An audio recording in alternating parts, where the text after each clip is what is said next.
Dan pemirsa, untuk memperbarui informasi mengenai kondisi terkini di Rumah Sakit Indonesia di Gaza, kita sudah terhubung dengan Ketua Presidium Mercy, Sarbini Abdul Murad. Pak Sarbini, terima kasih telah bergabung bersama kami. Kalau kita lihat, Israel dikatakan telah menyerang Rumah Sakit Indonesia pada Senin pagi waktu Gaza. Pak Sarbini, ini bagaimana tanggapan Anda? Memang kita tidak memperkirakan dan memprediksi bahwa Israel akan menyerang Rumah Sakit Indonesia, karena sebelumnya itu Israel telah memberikan narasi-narasi yang menuduh secara serius bahwa di Rumah Sakit Indonesia ditemukan terowongan bunker Hamas dan lain sebagainya, Pak. Jadi tuduhan-tuduhan itulah meyakinkan kami bahwa Israel akan mencari momentum untuk melakukan serangan ke Rumah Sakit Indonesia. Maka kita lihat bahwa beberapa kali serangan-serangan udara yang dilakukan ke rumah sakit itu hanya menyerang di sekitar rumah sakit, tapi tidak langsung menyerang rumah sakit. Nah, kita lihat kemarin itu memang terjadi serangan gabungan antara Angkatan Udara sama Angkatan Darat Israel. Mereka langsung menyerang rumah sakit Indonesia dengan tembakan-tembakan tank, sehingga lantai 3 berantakan semuanya. Ini saya pikir satu hal yang perlu kita kecam nih, Mbak. Kenapa? Karena menjadikan rumah sakit medan pertempuran. Jadi harus tahu bahwa rumah sakit itu tempat orang mencari perlindungan, mengobati orang-orang yang sakit dan luka, tapi sekarang menjadi tempat yang sangat menakutkan bagi warga Gaza di bagian utara. Kalau sama-sama kita ketahui bahwa Rumah Sakit Indonesia adalah rumah sakit yang terakhir yang bisa memberikan pertolongan, dan rumah sakit terakhir yang menjadi tumpuan warga Gaza utara, sehingga keberadaan Rumah Sakit Indonesia sangat terasa sekali. Tapi sekarang menjadi horor, Mbak. Setiap malam itu menjadi teror yang dilakukan Israel, apalagi setelah mereka melakukan penyerangan dan mereka mengancam agar seluruh warga yang tinggal di rumah sakit, seluruh nakes harus segera meninggalkan dan atau harus mengosongkan rumah sakit.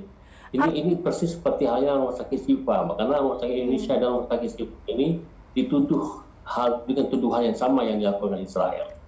Artinya Pak Sarbini bahwa serangan atau teror itu ini terus saja dilontarkan oleh Israel ke rumah sakit Islam atau rumah sakit Indonesia di Gaza seperti itu, hingga akhirnya kita tahu kemarin serangan itu terjadi hingga menewaskan 12 orang di sana. Benar demikian?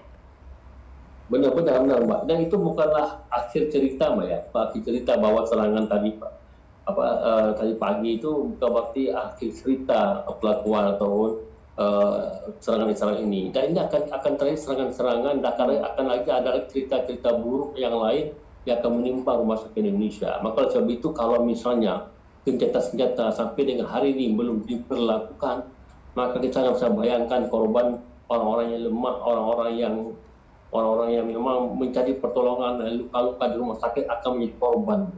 Kalau kita bayangkan, saya harus pikir ya, tiba-tiba diarahkan senjata ke rumah sakit, dan di situ tidak ada tentara Hamas dan sebagainya. Saya berpikir apa bisa tega saya melepaskan tembakan ke warga yang sipil semuanya itu. Baik, Pak Sarbini, kita tahu bahwa seluruh dunia mengecam, terutama Menteri Luar Negeri juga sudah mengatakan Indonesia mengecam betul apa yang dilakukan oleh Israel, terutama setelah serangan yang dilakukan kepada Rumah Sakit Indonesia di Gaza. Kita tahu juga di sana terdapat relawan Indonesia sebanyak 3 orang, koreksi bila kami salah, di sini dari Mercy. Sejauh ini bagaimana kondisinya pasca serangan itu, Pak Sarbini? Ya, kita belum dapat belum sekontak langsung, Mbak, tapi dari jaringan-jaringan kita di sana itu kita sudah mengetahui bahwa 3 relawan kita ini dalam keadaan selamat, Mbak. Jadi kita punya cara untuk mencari tahu keberadaan dari relawan-relawan kita, walaupun mereka tidak bisa berkomunikasi ya, karena jaringannya itu tidak berfungsi di sana, Pak. Itu yang kita bersyukur pada Tuhan, mereka bisa selamat sehingga mereka bisa membantulah sedikit ke korban-korban yang ada di rumah sakit itu. Baik, kita tentunya berharap bahwa ketiga relawan kita selamat, sehat di sana. Terima kasih Pak Sarbini tentunya telah bergabung bersama kami. Pemirsa, demikian perbincangan kami bersama dengan Ketua Presidium Mercy, Sarbini Abdul Murad.